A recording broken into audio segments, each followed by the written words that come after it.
जाते होंगे। कौन कौन उठता है 5 बजे? आप तो सभी समझदार हैं, आप तो उठेंगे 5 बजे 4 बजे, लेकिन बालकों के जो बालक बैठे हैं, कौन कौन उठता है 4-5 बजे?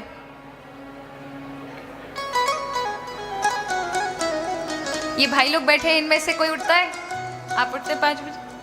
बहुत अच्छा। देखिए, ब्रह्म मुहूर्त का जो ब्रह्म मुहूर्त कहा जाता है, ध्यान दीजिएगा मेरी बात पर, क्यों कहा जाता है?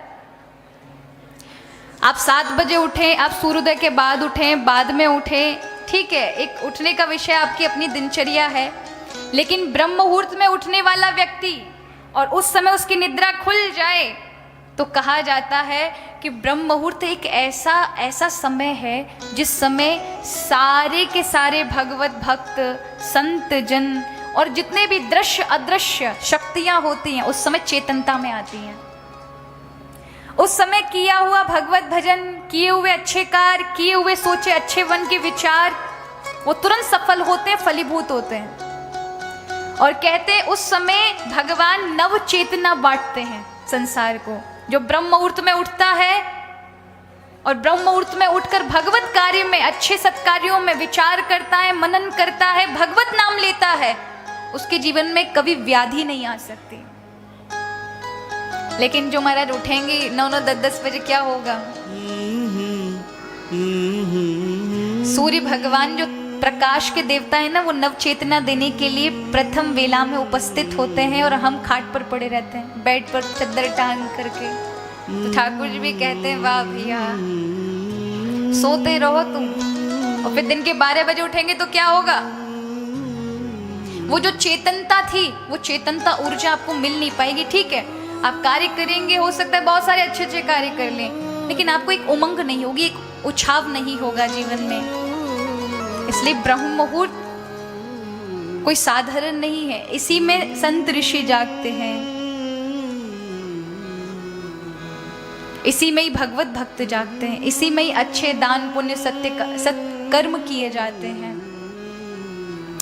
जो कहते ब्रह्म मुहूर्त में उठकर भगवत भजन करता है, बालक पढ़ते हैं ब्रह्म मुहूर्त के अंदर, वो विद्या को प्राप्त कर लेते हैं। इसलिए 3 बजे से 4 बजे के बीच में, 5 बजे के बीच में अवश्य बालकों को अध्ययन करना चाहिए।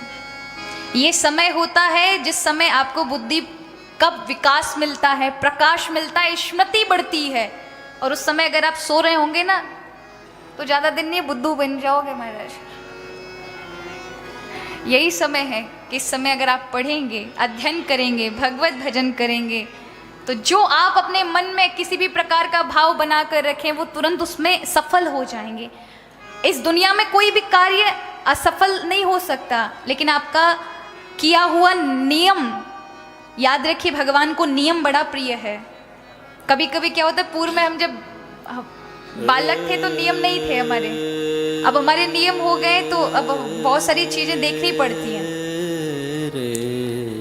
तो कई बार लोग रूठ जाते हैं, उनको लगता है कि पहले तो ऐसे ही कभी भी आ जाते थे, कभी भी कमरे में आ जाते थे तो उनको ऐसे मिल जाते थे। लेकिन अब क्या है, अब थोड़े से नियम होने की वजह से थोड़ा समय मिलते हैं, हम में कुछ थोड़ा बहुत ठाकुर जी का बन जाए। अगर उसको छोड़ देंगे तो फिर हमारे पास क्या रहेगा? तो इस बात को आप भी, जहाँ हम भगवत नाम का बोलते हैं, अगर उसका थोड़ा भी अनुसरण नहीं करेंगे तो फिर कृपा प्राप्त नहीं होगी ठाकुर जी की। माना कि कथा कहना भी भगवत भजन ही है, लेकिन कहते हैं कथा कहना भगवत भजन है, लेकिन अगर आपने नाम जाप आदि अपने गुरु ऋण का भी कुछ नहीं किया ना, जो आपको जाप मिला है, जो आपको गुरु ने एक नाम दान दिया, उसका कुछ नहीं किया, तो फिर आप गुरु पे बोझ बन जाते हैं। इसलिए इस बात के लिए आप बिल्कुल बुरा मत मानिएगा। आपका जितना स्नेह पूर्व में था उससे ज्यादा स्नेह आज भी हृदय में बहुत है।